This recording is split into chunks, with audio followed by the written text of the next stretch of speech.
This is a 1929 Ford TriMotor, powered by 3 giant radial engines. Nothing sounds quite like these engines, and you likely have heard them flying over Savannah if you spent any time in downtown this weekend. The Ford TriMotor in town, sponsored by the local chapter of the Experimental Aviation Association. And they're giving you a chance to take flights. There's still time to get out to the airport Sunday and take a ride. Now, compared to flying on the military planes that come to Savannah and offer the same opportunity, it's a lot more affordable. $75 for a ride on the TriMotor. For 17 and under, it's just $50. The real little ones might be more comfortable with some ear protection. You truly do share an experience. You know, we call it an experience, and it is an experience. It's a historical experience because you do hear, see, smell, feel what you would have felt if you were in stepping back in 1929 and took an airplane ride. That's Keith Gay, president of the association, with one of the little guys who was having a great time on board the Ford TriMotor. You know, the old plane is in remarkable condition, taken care of by volunteers. Jack Scott is a local member of the EAA. He explains about Henry Ford's design of this plane. So he asked them to build the airplane like a railroad car. That's why it feels so comfortable. That's why it's big and open. That's why it has corrugated metal on the outside. That's why the windows are shaped like a railroad car, the door is shaped like a railroad car. And that's why you've got so much room in the back. Now this is where the wing structure goes through, so you've got to close it up a little bit here. This is about like being in a Goonie bird, except not quite as big. A little slope. Yeah. I believe there were larger of these. I believe there were larger ones of these. Yes. I have absolutely not a clue.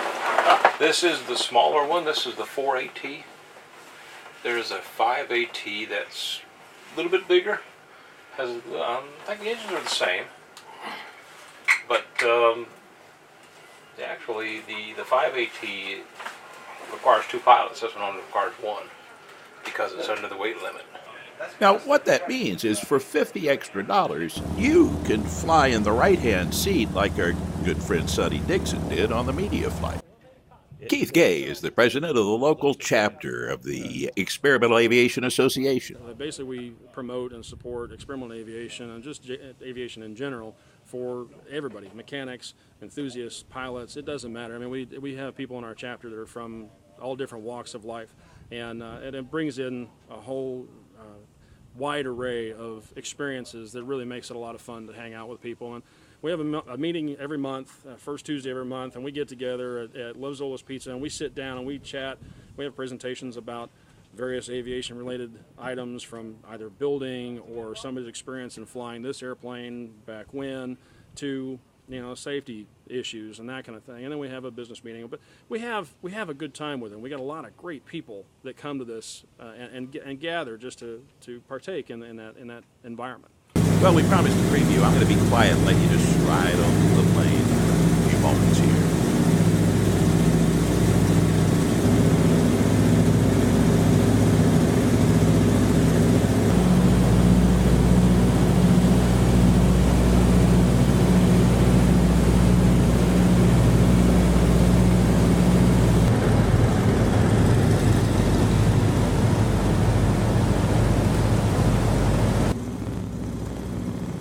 This is something you don't see every day. Hunter Army Airfield from the sky. Later, the pilot told us the Hunter Tower asked the Ford TriMotor to fly along their flight line. Guess they wanted to take a look at the cool plane.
Here's the Ford TriMotor landing at Savannah Hilton Head International Airport. I got to tell you, if you find the spot where I took these pictures, you're going to get questioned by Gulfstream security. But they didn't seem to mind too much when they figured out what I was doing. Willard White had a chance to fly on this very plane back in 1971. He thought the price was too high then. And I was an Army helicopter pilot, and after Vietnam, I was stationed here at Hunter Army Airfield. I was an instructor pilot, met my wife here. But before that, I was in Topeka, Kansas, at Philip Billard Airport, which is now closed. But in 1971, a Ford TriMotor came there and was given rides for, I believe it was $8.50 to ride in the TriMotor. I didn't feel like spending the money then, but $75 is a pretty good deal now. It looks like a very good deal. It's the very same airplane. That's the fascinating thing. You can see, look at there, 64. Have I got it focused? No, let me get 64 to 73. And that's when you saw this very plane. National Guard security wanted to know what I was doing when I took this picture. But you won't have any trouble getting in if you'd like to go flying, and there's still a chance Sunday. The Experimental Aviation Association inviting you out to take what could be a once-in-a-lifetime opportunity to fly on board the Ford TriMotor. Transcontinental is what intrigued me. How to get people